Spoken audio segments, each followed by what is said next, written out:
Welcome to KRR kitchen. இன்றைக்கி நம்ம கிச்சனில் ஒரு சூப்பரான பன்னீர் கிரேவி எப்படி செய்கிறதுன்னு தான் பார்க்க போகிறோங்க. இது சப்பாத்தி பூரிக்கெலாம் ரொம்ப அருமையாக இருக்கும் இந்த கிரேவி. இந்த கிரேவி எப்படி செய்கிறதுன்னு நம்ம வீடியோக்குள்ளே போய் பார்ப்போம். அதுக்கு முன்னாடி நம்ம சேனலை இப்போ தான் ஃபஸ்ட் டைம் பார்க்குறீங்கன்னா சப்ஸ்கிரைப் பண்ணி வச்சுக்கோங்க.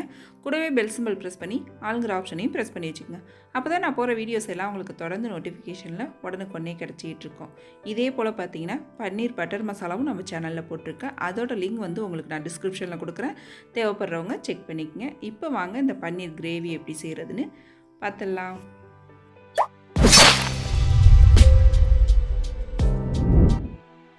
இப்போ பன்னீர் கிரேவி செய்கிறதுக்கு ஒரு 200 கிராம் அளவுக்கு பன்னீர் எடுத்திருக்கேன். இது நம்ம வீட்டில் செஞ்ச பன்னீர் தாங்க. ஏற்கனவே பார்த்திங்கன்னா பன்னீர் எப்படி செய்யணும் அப்படிங்கிற வீடியோ போட்டிருக்கேன். அதோட லிங்க்கும் உங்களுக்கு நான் டிஸ்கிரிப்ஷனில் கொடுக்குறேன். இப்போ இந்த பன்னீர் கூட பார்த்திங்கன்னா ஒரு 1/4 டீஸ்பூன் அளவுக்கு தனி மிளகாத்தூள், 1/4 டீஸ்பூன் மஞ்சள் தூள், அப்புறம் ஒரு 1/4 டீஸ்பூன் உப்பு சேர்த்து நல்லா ஒன்று கலந்து விட்டுருங்க. நல்லா இந்த உப்பு மிளகாத்தூள் மஞ்சத்தூள்லாம் போட்டு நல்லா ஒன்று கலந்து விட்டு இதை நம்ம ஃப்ரை பண்ணி எடுக்கணும். அதுக்கப்புறம் தான் கிரேவி செய்ய போகிறோம். இப்போ கலந்து எடுத்துக்கிட்டேன். இந்த ஃப்ரை பண்ணுறது பார்த்திங்கன்னா நான் இன்றைக்கி பட்டரில் ஃப்ரை பண்ணி எடுக்க போகிறேன்.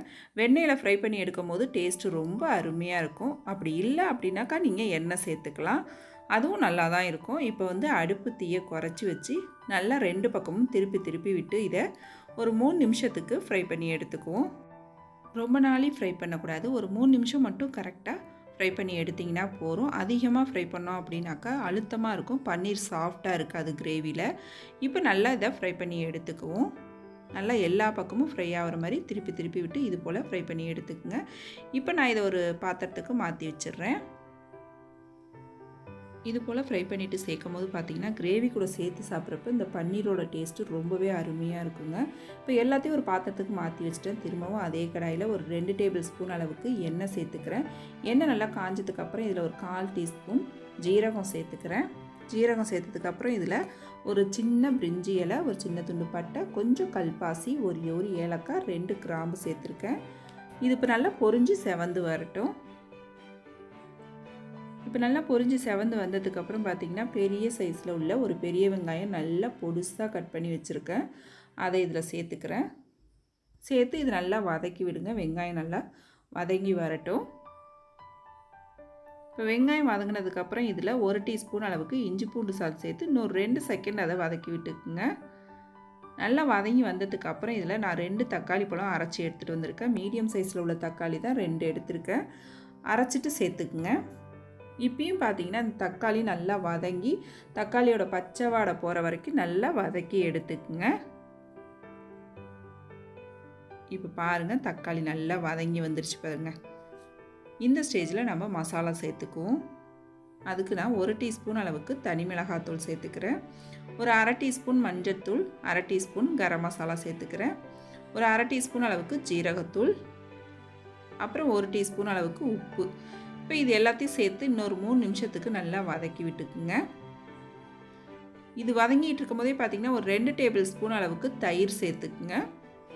தயிர் சேர்த்து நல்லா மசாலாவோட பச்சை வாடை போகிற வரைக்கும் நல்லா வதக்கி விட்டுக்குவோம். வதக்கி விட்டதுக்கப்புறம் இதில் ஒரு 200 ml அளவுக்கு தண்ணி சேர்த்துக்கிறேன். உங்களுக்கு கிரேவி எந்த அளவுக்கு தேவையோ அதுக்கு தகுந்த அளவு தண்ணி சேர்த்துக்குங்க. இப்போ நல்லா எல்லாத்தையும் ஒத்தாப்பில் ஒன்று கலந்து விட்டு ஒரு மூடி போட்டு நல்லா ஒரு 10 நிமிஷத்துக்கு கொதிக்க விடுங்க. நல்லா மசாலாவோட பச்சை வாடையெல்லாம் போய் நல்லா கொதித்து வரணும். அது கொதிச்சிட்டு இருக்கப்போ நம்ம ஒரு பேஸ்ட் ரெடி பண்ணிக்குவோம். அதுக்கு பார்த்திங்கன்னா ஒரு 15 முந்திரி பருப்பு சேர்த்துருக்கேன். இப்போ இந்த முந்திரி பருப்பை ஃபஸ்ட்டு அரைச்சி எடுத்துகிட்டு வந்துக்குவோம். இப்போ இது கூட பார்த்திங்கன்னா கொஞ்சமாக பன்னீர் எடுத்திருக்கேன். நம்ம வீட்டில் பன்னீர் செய்யும் போது பார்த்திங்கன்னா க்யூப்ஸாக கட் பண்ணும்போது அந்த ஓரங்கள்லாம் நமக்கு இருக்கும். அந்த ஓரங்களை கொஞ்சம் நான் எடுத்து வச்சுருக்கேன்.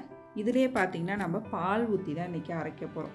நல்ல ஒரு ரிச்சான டேஸ்ட்டு கொடுக்குங்க. இது போல் நம்ம அரைச்சி சேர்க்கும் போது பால் ஊற்றி அரைச்சி நல்லா நைஸாக அரைச்சி எடுத்துகிட்டு வந்திருக்கேன். அரைச்ச விழுதை நம்ம இப்போ இதில் சேர்த்துக்குவோம். கிரேவியும் பாருங்கள் நல்லா இந்த அளவுக்கு கொதித்து வரணும். அப்போ தான் டேஸ்ட்டு நல்லாயிருக்கும். இப்போ அரைச்ச விழுதை நம்ம இதில் சேர்த்து இன்னும் கொஞ்சம் தண்ணியும் சேர்த்துக்குவோம். இது சேர்த்தோன்னே பார்த்திங்கன்னா கிரேவி கொஞ்சம் நல்லா திக்காகி வரும். அதனால் தண்ணி கொஞ்சம் தாராளமாக சேர்த்துக்குங்க. சேர்த்து விட்டு நல்லா கலந்து விட்டுருங்க. இப்போ மீதம் இருக்கிற பாலையும் இதிலேயே நான் சேர்த்துக்கிட்டேன். 1 டம்ளர் அளவு பால் எடுத்து வச்சுருந்தேன், ஒரு 150 ml. அதில் பாதி ஊற்றி அரைச்சிட்டு பாதி வச்சுருந்தேன். அந்த பாலையும் இந்த கிரேவிலே சேர்த்துட்டேன். கடைசியாக 1 டேபிள் ஸ்பூன் அளவுக்கு கஸ்தூரி மேத்தி சேர்த்துருக்கேன். அது கூடவே ஒரு 1/2 டீஸ்பூன் சீனி சேர்த்துட்டு நம்ம ஃப்ரை பண்ணி வச்சுருக்க பன்னீரையும் சேர்த்துக்குங்க. ஒரு 1/2 டீஸ்பூன் சீனி சேர்க்கும்போது பார்த்திங்கன்னா டேஸ்ட் நல்லா எடுத்து கொடுக்கும். சூப்பராக இருக்கும். நம்ம கடையில் கொடுக்கக்கூடிய அதே டேஸ்ட்டு இந்த கிரேவி நமக்கு கிடைக்கும். இப்போ நல்லா எல்லாத்தையும் கலந்து விட்டேன் பாருங்கள். நல்லா கிரேவி கொதித்து எந்த அளவுக்கு நல்லா திக்காகி வந்திருக்கு பாருங்கள். நல்லா இன்னொரு 3 நிமிஷத்துக்கு கொதிக்கட்டும். நல்லா கொதித்து அந்த எண்ணெய் பிரிஞ்சு வரும். அந்த ஸ்டேஜில் நம்ம அடுப்பு ஆஃப் பண்ணிக்கலாம். கஸ்தூரி மேத்தி இல்லை உங்கள்கிட்ட அப்படின்னா அதுக்கு பதிலாக நீங்கள் கொத்தமல்லி கூட சேர்த்துக்கலாம். கிரேவி பார்த்திங்கன்னா இந்த அளவுக்கு இருந்துச்சுன்னா நமக்கு சப்பாத்தி பூரி கூட வச்சு சாப்பிட ரொம்ப அருமையாக இருக்குங்க.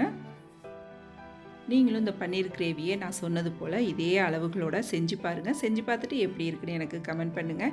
என்னோட இந்த ரெசிபி பிடிச்சிருந்ததுன்னா லைக் பண்ணுங்கள், ஷேர் பண்ணுங்கள். மறக்காமல் நம்ம கேஆர்ஆர் கிச்சனை சப்ஸ்கிரைப் பண்ணி வச்சுக்கோங்க. நாளைக்கு வேற ஒரு ரெசிபியோடு சந்திப்போம். தேங்க்ஸ் ஃபார் வாட்சிங்.